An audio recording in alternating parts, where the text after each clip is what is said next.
I'm Edwin Newman. Speaking freely today is Marshall McLuhan. I'm sure it's not necessary to offer any clues to who Marshall McLuhan is. If there's anybody who does not recognize the name, it should be sufficient to say the medium is the message. However, it might be useful to sketch in a little background. Marshall McLuhan is a Canadian. He's a professor of English at the University of Toronto. He is director at that university of the Center for Culture and Technology. His writings, some of which were done in collaboration with others, include The Gutenberg Galaxy, Understanding Media, The Mechanical Bride, The Medium is the Massage, and most recently from Cliche to Archetype. Mr. McLuhan, this question is inevitable, I guess. You're probably sick of it. Why is the medium the message? Why is not the message the message? Where would you look for the message in an electric light? Is there necessarily a message in an electric light? There certainly is. Or a candle. The medium and the message are the same. When you think of the medium as a container, you are thinking in visual terms the hidden meaning of a container is the visual habit of man to put something in its place or around something. The visual man has very much an inclination to make things contain things, but visual space has very peculiar properties. Static. Most people think of space as static. As, for example, the space between you and me, as something that is constant.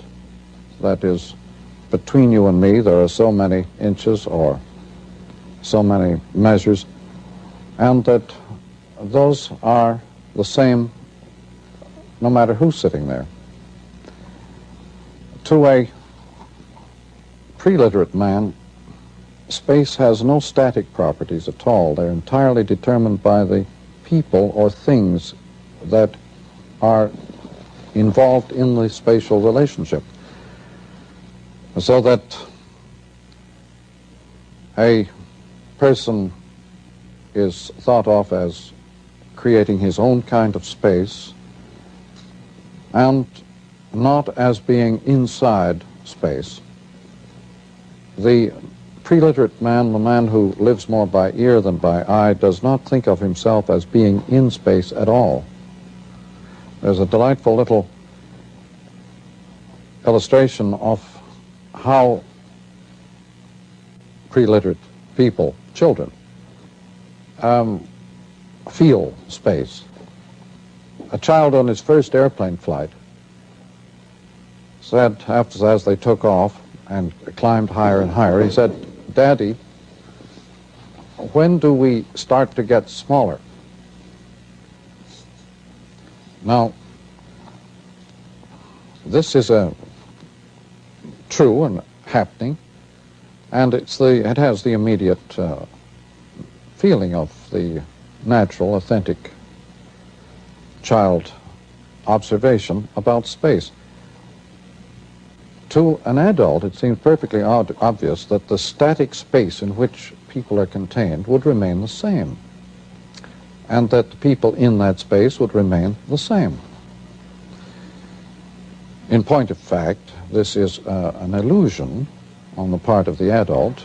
The child is much more in tune with the reality than the adult in this matter. The child is replying to or responding to a dynamic space created by changing physical relationships. If the physical relationship, Professor McLuhan, does not change, as between us, for example, does the space change? There's an entire study of this sort of thing by Edward Hall, It's called the silent language. It's a study of the kinds of spaces that people use between one another in their daily lives. And he points out how in various parts of the world these spaces vary enormously. And one of the more striking illustrations is the Arab space, preferably 8 inches between people who are friendly, because they like to smell each other. This is Arab? Arab space. Now, the visual man prefers the sort of space that there is between you and me. They like to look at each other. They don't think of a friendly relationship as primarily based upon the sense of smell. As a matter of fact, that's discouraged in our society. Yes, a visual society is very hostile to odors, except as means of disguising physical facts. And this, the more literate the society, the more narrow the sensory area of awareness, the more specialist, the more concentrated on visual factors. A friend of mine was recently on an expedition with some Indians. He has as a job the finding of the proper names, native names for various places and lakes and rivers in Canada. And when they were coming home one evening, they got off trail, and after a while he said to one of the Indians, "We're lost." And the Indian looked quite startled, and he said, "We not lost. Wigwam is lost." The idea, you see, to an Indian, the idea of a human being getting lost is meaningless, because the man makes his own space. Now, the wigwam could get lost because it is not that dynamic factor that the human being is. This, Ed Hall's books on the study of spaces between people, personal spaces, are quite startling, and their way of revealing our very peculiar assumptions. Well, to take this one step further, you have written, "It is no longer possible to take a fixed position for more than a single moment." Is that meant literally? Do you mean anything literally? Perhaps I should put that question. You can see that a point of view literally means a static position with a vanishing point. Now, in practice, there is no such position, and perhaps there never was. To a person sighting a target with a very high precision instrument, there might be a point of view on a particular object, a target. This idea of a fixed position from which to see things in perspective is a very recent origin in the Western world. And in Shakespeare's time, it was a completely new and exciting experience. It is a kind of outlook that ran into all sorts of difficulties with the scientists in the 17th and 18th centuries, with Newton and others, and Berkeley or Berkeley. The relative position of the visual with regard to the other senses in locating or fixing people's experience in space became a great controversial matter. Newton was Swift rather, was quite amused at Newton's ideas of space, and in effect said Newton did not discover gravity but levity. Everyone knew about gravity. What Newton discovered was up pull, not down pull. And so Swift turned Newton's world into a joke with the flying island of Laputa. The great scientific utopia of Laputa is airborne, or it's weightless. It's strange that our scientists have given up on weightlessness as a means of solving transportation problems. They've gone for the moon, but they've not thought of anti-gravitation as a way of getting there. Why do you say they've given up on it, since they do take account of it in space travel? And if space in what way? would you say they take account of weightlessness? Within the capsule. I mean, it does exist within the capsule. I've often asked myself, when you are weightless, as in a capsule in space, would you see things upside down? As you know, the normal human mode of perception is at all times upside down. Why do we turn them right side up? Nobody knows. No psychologist even has a theory about why do we see upside down and turn things right side up. Now, if there's any gravitational cause for this flipping the image, then it would be possible or imaginable that in a weightless state we would see upside down and keep it upside down. But the Stratton glasses were invented to enable us to, when put on, they turn the world upside down again. It takes a while to, having put them on and seeing the world upside down again, it takes a while before you turn it right side up. It takes several hours. Then if you take the glasses off, the world goes upside down again and stays that way for several hours. Nobody knows why people do this. And it's very strange. And I've often wondered whether weightlessness would in any way affect this. Now, in the Eskimo world, for example, there is no upside down. You know, small children don't see pictures right side up or upside down. It doesn't matter which way you hold it to a small child, say a 2 or 3-year-old. It's the same. It's only later that this habit of right side upness begins. Now, why? I don't know, and nobody knows. But in the Eskimo world, there is no attempt made to turn pictures right side up. They stick them on their igloos and so on in any position at all. And they're always amazed when visitors come and start craning their necks around to see these pictures. They think it's very amusing because they don't see any they don't have any upside down. When they're drawing a picture, they're just as happy drawing underneath the table. When they come to the edge of a table, they go under and draw up without seeing as freely as when they see. They don't need eyes in order to draw. And they don't think of drawing as for the eyes. But this habit of sensory orientation by which we think of space as a fixed container has had an enormous effect upon our ideas of the medium as containing a program. Before you go ahead on that, may I just ask you, by the way, if the Eskimos do not consider drawings to be, or drawing to be for the eye, what do they consider it to be tactility has great priority over sight in their world. Is it more nearly a form of sculpture then than it is drawing? And as you know, in contemporary poetry and art, the priority of the sculptural or the tactile has replaced the visual order. The scandal of Cubism, or the scandal of much symbolist art, was the scrapping of visual space, the throwing aside of the visual in favor of the audile tactile. Of course, at the same time, quantum mechanics was discovering that the physical or chemical bond was resonance, that there is no connection in matter. That is perhaps another way of coming to this medium and the message thing. In visual space, we think of things as continuous and connected. There is no connection in auditory space or tactile space. To the sense of touch, there are no connections. There are only resonances, beats, rhythms, closures.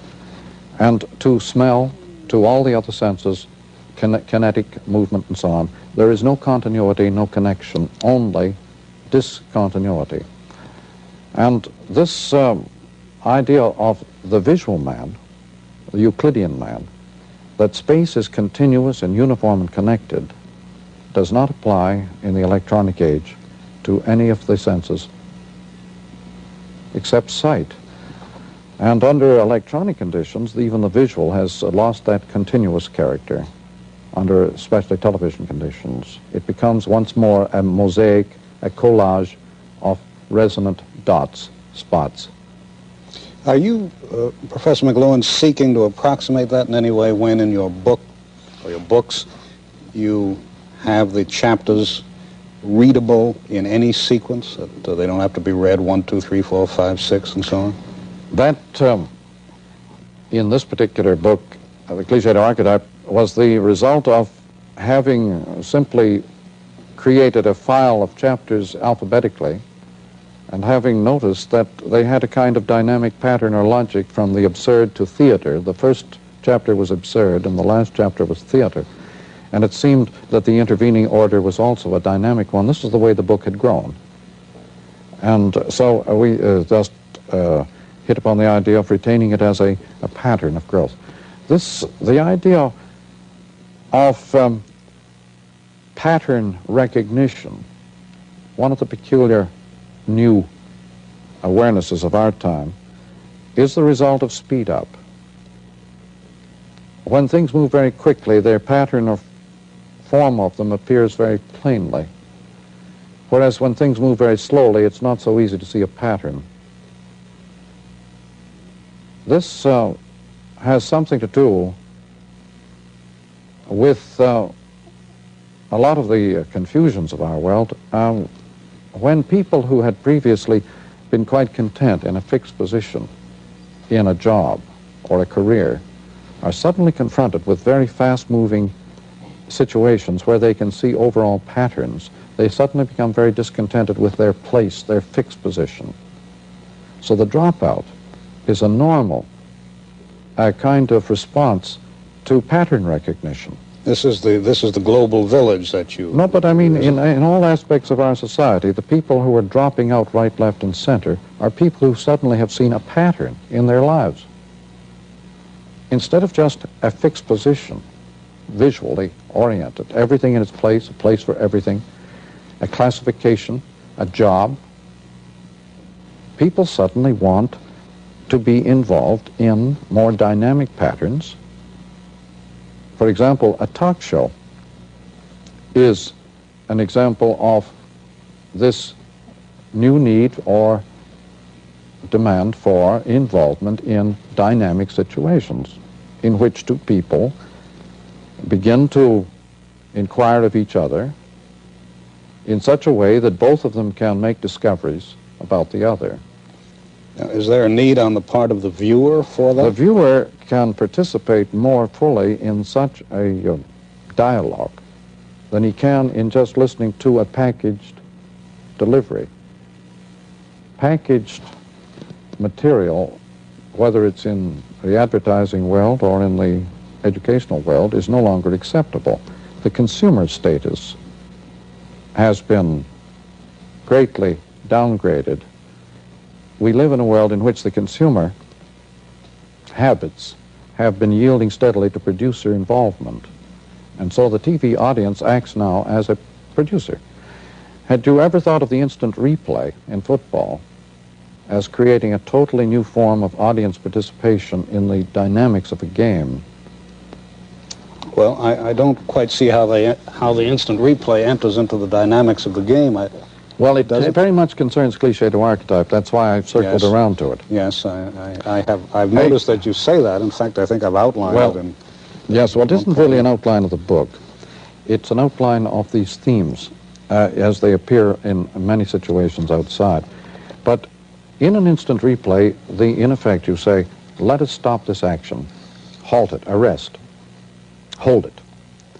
Then you say, now, what has just happened in this game had this effect. Let us see how we achieve this effect. Let us replay that action and observe how this particular effect was attained. Now, this is the attitude of every artist to every artistic production. He says, in effect, hold that action. I want to capture it in another medium. But are not the dynamics, let us say, of a football game, which is most of what you're talking about, confined to the field on which the game is being played? Well, in the case of football, you have an audience without which there would be no game. What would a football game be without an audience? It would be a practice. Many of the best games ever played in America have been played before in empty stadia as practice games between great teams. But because there's no public, there's no game. Now, today, the name of the game has become a sort of... There's a game, but there's no spectacle, perhaps. No, there's no game at all without a public. Without the audience, there is no game. In a theater, if there's no audience at all, you have a rehearsal, but you don't have a play. Now, in the case of playback, you are in the presence of the artistic process. An artist always says, how could I get that effect? I must go back and replay it. So what has happened to football since the replay is that the public now demands that the game be changed so that they can see the process by which the effects are attained. The games are even halted until the replays are completed on TV. It isn't just halted for the ads, but for the replays. Now, I must say, Professor McLuhan, I had the impression that the replays were played on television while the team with the ball was going into a huddle and... Yeah, but they sometimes have to wait until the replay is completed. The public sometimes bring their own sets to watch the replays during the game. I hadn't known that. They take these sets into the stadium, do they? And they use the sets in the stadium, in the lobbies and so on, eagerly during the game, too. Now, this is a new form of participation in the game as process. Now, in our time, the public has demanded access to the artistic process in every field, including the schoolroom. The learning process is now something in which children expect to participate, not just as consumers, but as producers. And they get this from TV. This is because of the speed up in communications, is it? Yes, and because TV is in a par excellence way a medium of processes. It reveals processes as never before, not just products. So that you only have to watch the more effective forms of advertising to see that the ad is never presented as a product, but always as a process of participation. This is where Sesame Street has shone, made by Madison Avenue experts. It shows the entire learning process in action and in the best advertising style. But the need for participation in process, as I suggest, is very much indicated in the popularity of talk shows, where dialogue or Johnsonian probing and digging of assumptions and patterns and so on is back in popular demand. Whereas the lecture and any form of potted packaged stuff is dead. It's dead on television. It's dead anywhere. It isn't acceptable in the classroom anymore. But it is certainly acceptable to take a small point outside the classroom. The lecture circuit in the United States, for example, is enormous, isn't it? You could lecture 6 times a day, I imagine, if you wanted to. I am not sure. I'm just not sure. You may be quite right that there is an enormous popularity of lectures at the moment. I think this may have something to do with people, though, going into circuit who are well known in some other medium. Yes, that's perfectly true. But here again is where the medium is the message. In any case of a medium, the so-called content is always another medium. In movies, the content is not a movie. It's a book, a play, a vaudeville act. It is some sort of turn from another medium. In vaudeville, the content is always from some other area of the community. No medium ever uses itself as content, except the electric light. That's why I mentioned that earlier. A light is an example in which the content and the medium are the same thing. There's only one. There are not two. But just to come back, though, notice that in TV you have movies, and movies have, since TV, become art forms. They've been upgraded from popular entertainment into art. And this is one of the peculiarities of media. And they take any old cliche and they rub it against another cliche and they upgrade it into archetype. The process by which the banal the most trite and obvious everyday thing is transformed into something artistic is by rubbing against another cliche. Could you give an example of that? I had to warn you that the questions would be somewhat literal. Yes, we were playing with the example, an example a few minutes ago when I used the phrase, you say, of Ring Lardner's, "Shut up," he explained. As I perhaps should just explain that you used that before we started the program. The expression, "shut up," he explained, is a clash of two cliches, shut up and as he explained.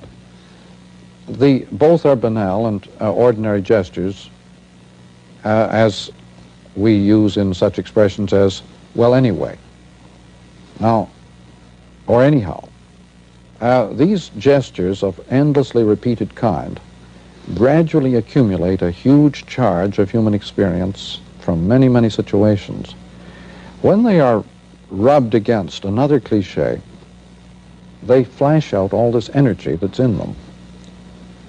Now, James Joyce made a whole book of these epiphanies and flashing forth of form called Finnegan's Wake.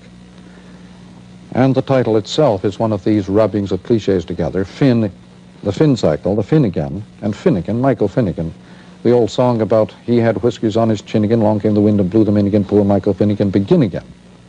Now, the Finn cycle is a perpetual, repetitive cycle of tribal culture, which interested Joyce very much.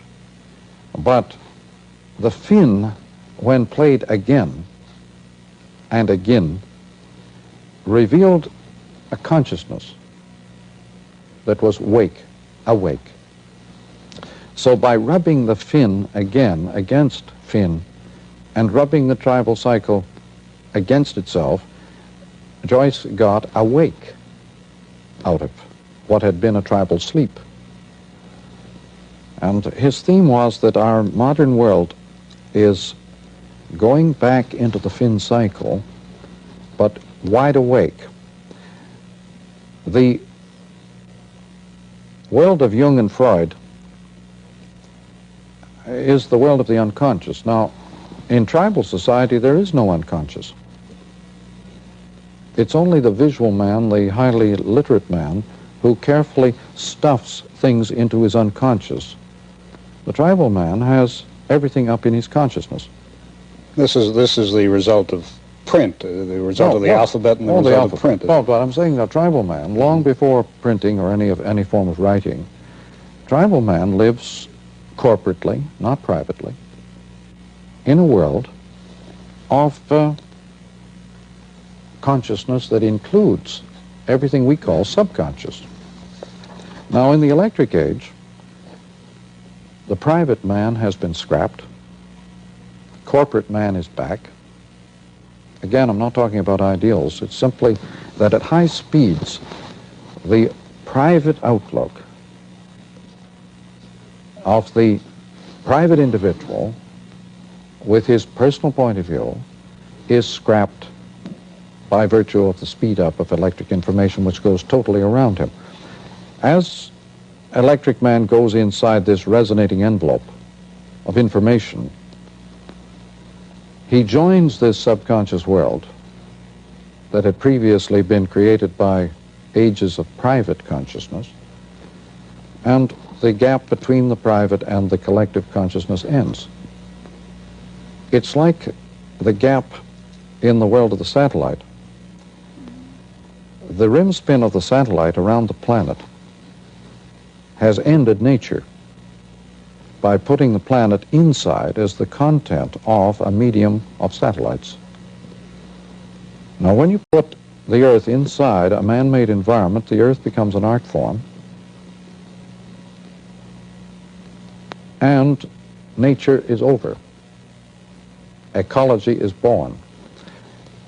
The idea of a totally programmed planet takes the place of just a haphazard nature. I wanted to ask you about this. It's one of the questions I had written down. You have, I'm flattered to say, anticipated many of them. But the word ecology is an ancient word. Yeah. and ecology has many meanings in our world, and including ECHO, echo.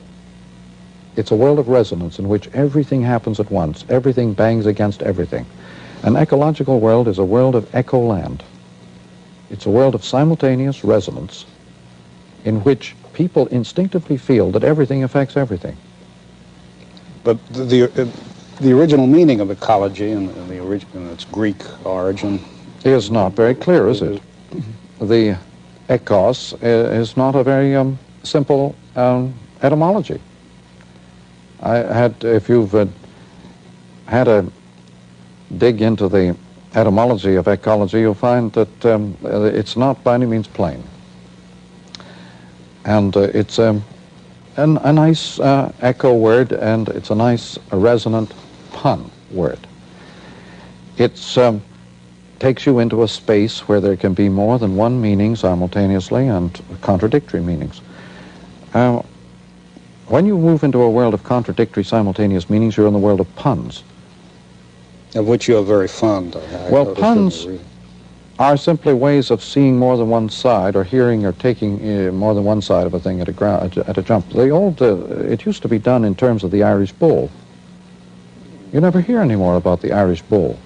But the Irish bull was defined once, I think, this way. When you see 3 cows standing in a pasture, the one that's sitting is the Irish bull. Now, this is a way of trying to say simultaneously that the Irishman is not a rational, logical person in our way. That he knows very well that the Irish bull is lazy. And he does not intend to be dictated to by women. And so, the Irish bull is, if there are 3 cows in a pasture, the Irish bull is the one that is sitting. This is a very irrational statement, but it captures instantly this peculiar quality in an illogical world. A title like Cliche to Archetype is simply a way of drawing attention to the fact that simultaneously the most profound things and the most superficial things are the same. And when you scrap nature, you retrieve the most ancient forms of cliché from the world of the unconscious and the world of the occult. Because the word cliché in our own time has come to have a rather invidious meaning. Literary. And you don't use it. It's a literary meaning. Yes, but you don't use it in that sense. No, I use it in the sense of any repetitive activity. And it can be on an assembly line, or it can be, the word comes from stamping paper forms with an impress. And it is itself a term from printing. That's in French, it's taking a photograph. And imprinting it. Mm-hmm. It's not just the photographic light act. But this fact that a new environment, such as radio, any new service environment, is a cliche. It isn't verbal, but when printing was new, it created a total new environment of services that became a cliche. Now, you have written, Professor McLuhan, that printing created nationalism and it created individualism. How did it do that? Print, for example, created what we call the reading public. There was no reading public in the Middle Ages, in the age of the manuscript. There were many kinds of publics. Today, at very high speeds of information, there is no longer a reading public. There are multitudes of reading publics, multitudes of listening publics, viewing publics, many, many kinds of publics. There used to be, in the 19th century, a much more unified public. In the 18th century, very much so too. But since the electric age, we have decentralized, and nationalism is collapsing on all fronts in our time into tribalism or into all sorts of little small cultures. Well, with the coming of print, it became possible for the first time for people speaking a single language to have a common political form based upon the written word. And nobody expected this. nobody dreamt that there could be such a thing as a national unity coming out of a uniform printing press in which their own language was translated into this visual medium. What then is the future of print? What will happen to it? Well, as you can see right now that printing takes many forms, unexpected new forms, including color. Printing, I should think, is in a more revolutionary state today of innovation and development than it has ever been. And we speak of prints, voice prints, where printing has now extended its area of efficacy to many, many fields of the photographic and to the video world and to various forms of recording and so on, which are still prints. Printing has become an enormously diversified area, whereas formerly it had been relatively limited. And going with each new technology is a new public. Now, we're not prepared for this, and it means that national unity breaks down very rapidly under these fast-moving conditions. And so all sorts of dissonant groups pop up, where formerly there'd been a relative homogeneity.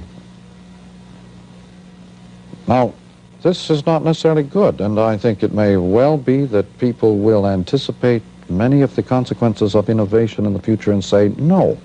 As in the case of the SST, perhaps. Possibly. Mm-hmm. I think that we are moving rapidly toward a time when people will inquire about what will be the consequences of this innovation as it hits into this and that field. And people will say, well, it will be revolutionary and astounding, but I don't think we're able to take it. I don't think that we can absorb that variety of shocks and that variety of changes in a very short time.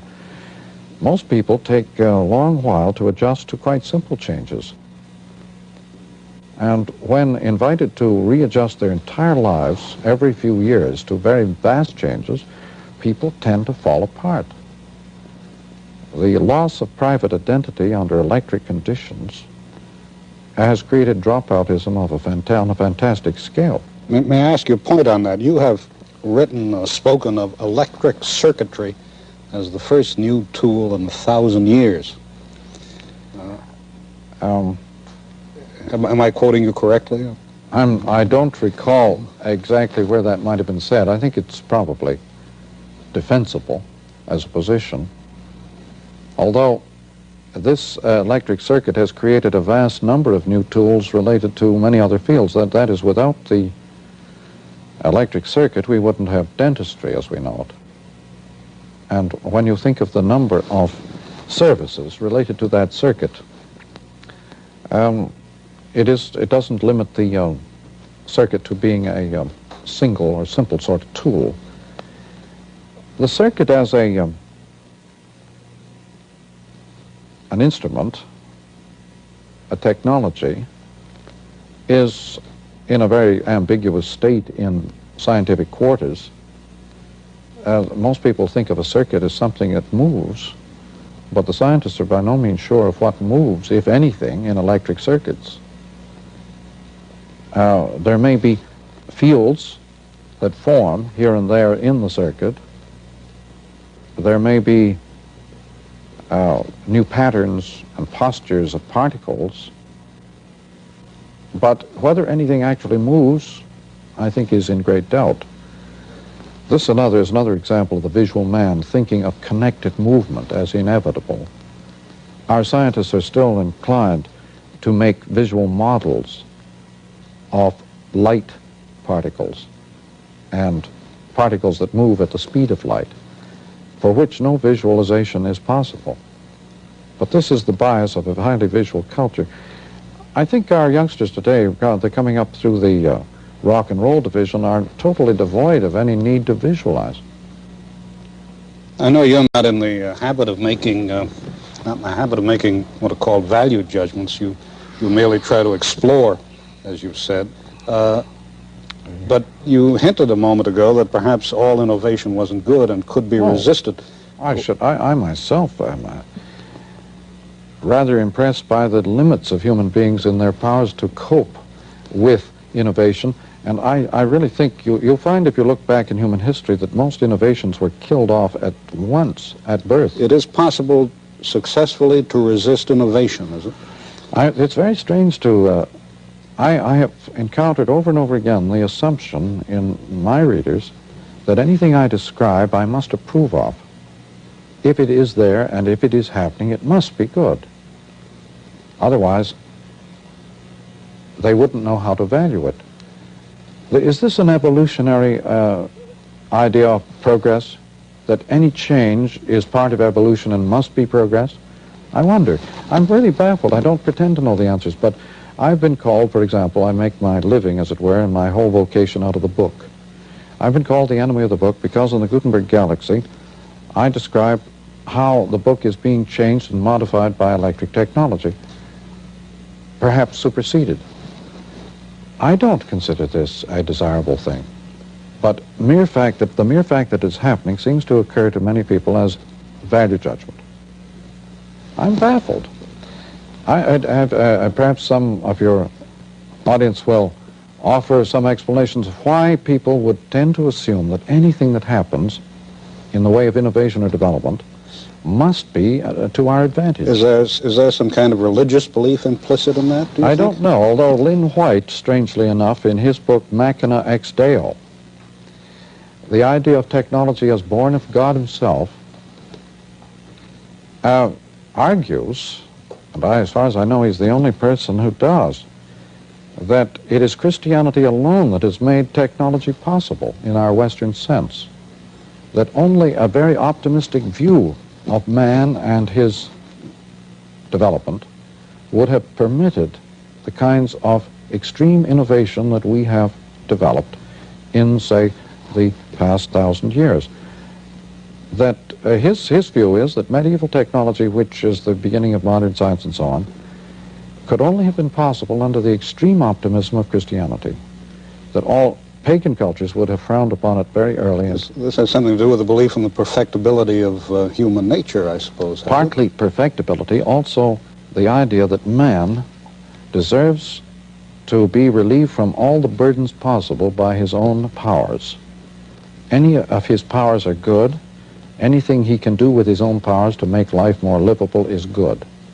This is not a doctrine acceptable in other cultures, which take a much dimmer view of human activity. And the pagans, the ancient Greeks and Romans, wouldn't have for a moment entertained this idea.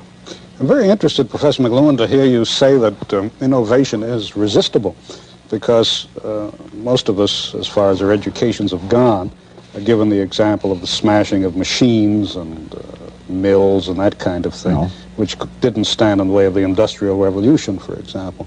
And you referred to the SST. One of the arguments put forward for it, I'm not going to ask you about the SST, is that it is going to be built. There is a built-in assumption that the SST will be created. If it can be built, it ought to be built. This is the strange equation. Yes. If something can be done, it ought to be done. This is a very weird... I think perhaps this is where the atom bomb brought people into a paradox. It could be done, and suddenly it seemed very undesirable. Wasn't it Einstein's feeling that he would have been better to have spent his life as a plumber? I think he said somewhere in his autobiography that if I had my life to live again, I'd be a plumber. It was as if he was reflecting upon the misfortune of having discovered how to split the atom. But yes, I think in the ecological age we are going to ruthlessly prune out innovation if it threatens the balance of human powers and cultural interchange. We're now living in the electric age, are we? But most of us don't realize it. Is that correct? The age of instant information as a total surround, as a new cliche. You see, fish, it's not my invention, but someone said, we don't know who discovered water, but we know it wasn't a fish. People never are aware of the things that are totally surround them, and hence the cliches of technological environment are invisible. The emperor's new clothes are always invisible,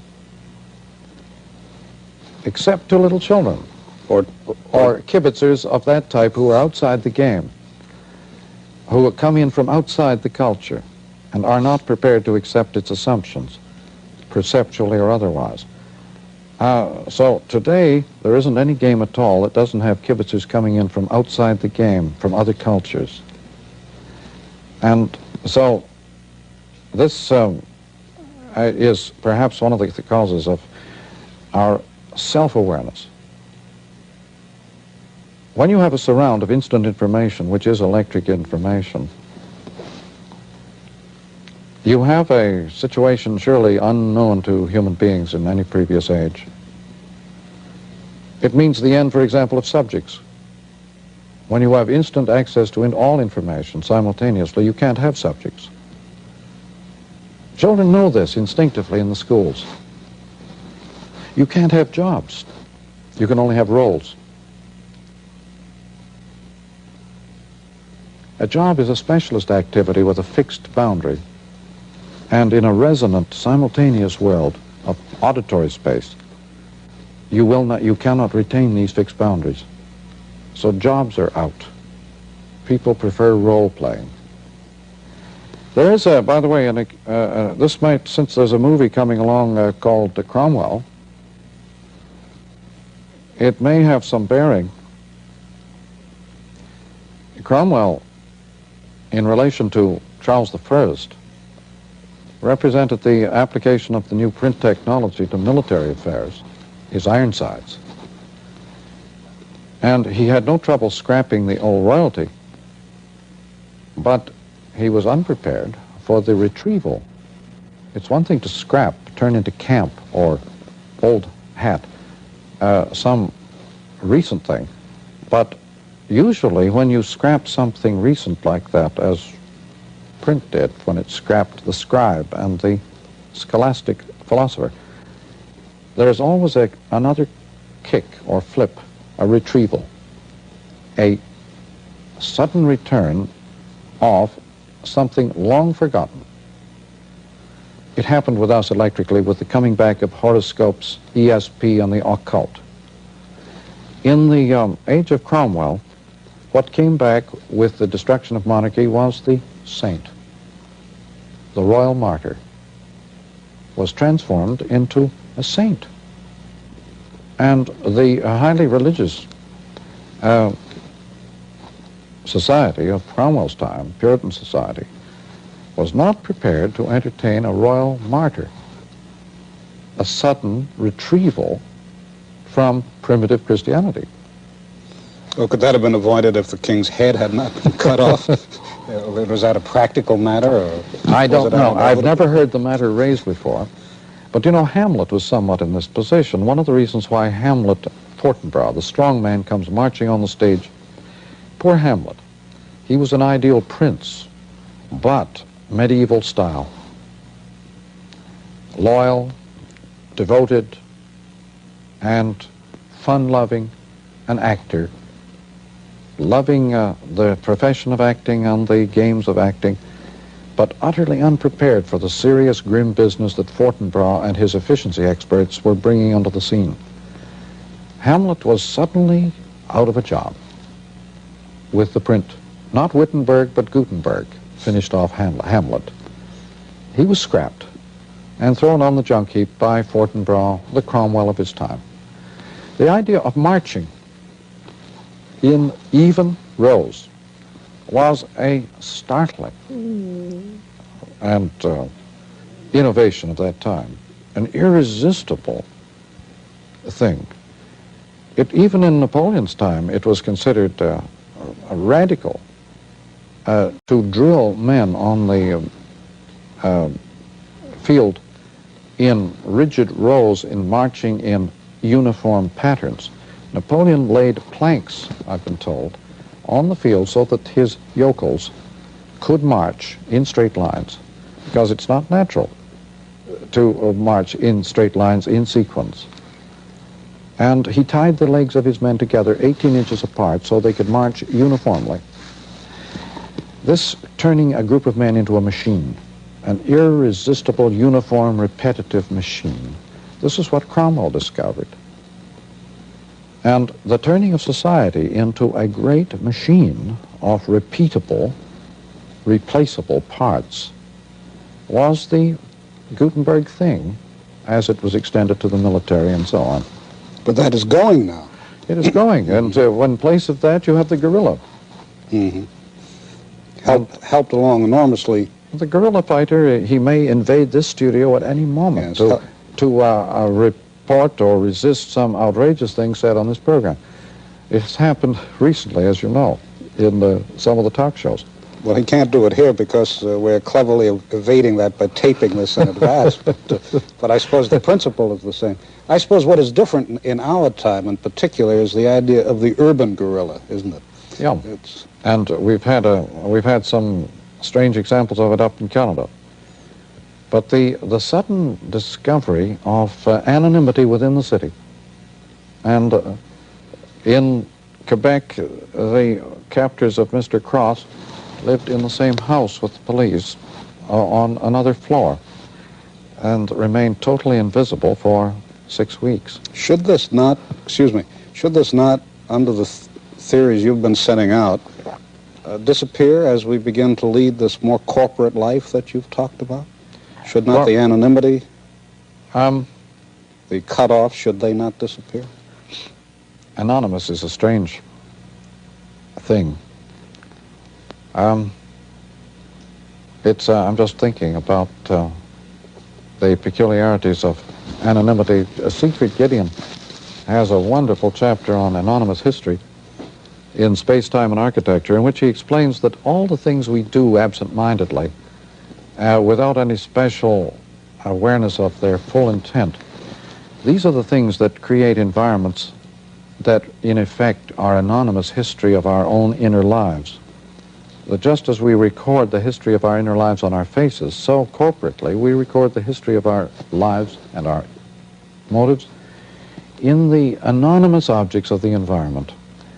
All sorts of humble objects, whether ads or comics, all sorts of things of that type that constitute really the most revealing patterns of our inner lives. I want to choose arbitrarily in the rather short space of time we have left and ask you a question that really has very little to do with what we've been talking about, but which I find very interesting. You've said anybody whose appearance strongly declares his role and status in life is wrong for television. Why is that? Matching, not making. The old concept of casting, I'm not adequate here, but the concept of casting in Hollywood necessarily is very different from the concept of casting in TV. And I've noticed myself that one of the effects of TV on me is that as I walk around in the world, in the ordinary, say at airports or anywhere at all, I'm amazed at the number of people who I instinctively feel would be tremendous TV material. Now, whether these same people would be good movie material, I doubt. A natural movie person has to match some category. He's perfect for this category. I don't think you have to have categories for the TV casting in the same way that you do this simple correspondence of matching, one-to-one matching. Then what was it about these people you saw at airports, for example, that made you think they'd be great for television? Costume. Role-playing.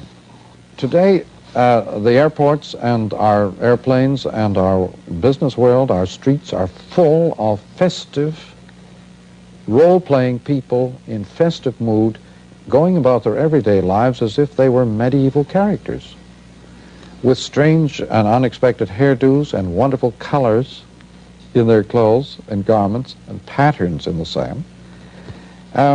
We hear about the ancient medieval clown wearing his motley, but amazing numbers of people today are dressed in motley. This is cliche to archetype, is it? Yes, I suppose you could say there's a retrieval of ancient cliche by means of the new cliche of TV surround. But TV viewers seem to go richly for role-playing and acting and love costumes. Now, here is where the big midi hassle is. The midi is a dress and not a costume. The mini was retrieved from ancient tribal Cliche by TV. The midi is not an ancient form of costume. It's dress. It's private. The midi came out of what? Costume movies shown on television? No, the midi is just an ordinary dress. I should say the maxi. The maxi and the mini are costumes from other cultures. All tribal societies wear miniskirts, men and women alike. The Venus de Milo wears a miniskirt. But a miniskirt is a costume and is not a dress. And when you put on a costume of that tribal kind, you put on the power of the whole tribe. The miniskirt is power. The midi is merely a private preference. It's personal and individual. The mini is not personal. It's tribal and corporate and is pure power. And so that's where the hang-up is, if you can talk about hang-up in mini. It's a form of high-rise which has tremendous power behind it. It is high-rise architecture and miniskirts have much in common. Both are returns to the module, the repetitive module. But yes, the mini and the midi are examples of cliche to archetype that we could spend a long time on. Professor McLuhan, we have unfortunately only 1 minute left. All right. You may not think that's so unfortunate. But could I ask you, what guidance would you offer ordinary people to find their way through life as it is today in about 30 seconds? Well, I think we live in one of the richest, in fact, incomparably the richest age of all human history. There is nothing even remotely approaching the riches of human experience and knowledge and the diversity of human condition today, and our access to all times and places and all pasts and presents and all futures contained in the present today. I can't imagine anything more rich or exciting. On the other hand, if you say a guide, surely the guide is simply to use our perceptions to their maximal powers of enjoyment. I suggest that we begin to consider the world as we have now presented it as a spectacle of very rich enjoyment. Thank you very much, sir. Marshall McLuhan has been speaking freely. Edwin Newman, NBC News.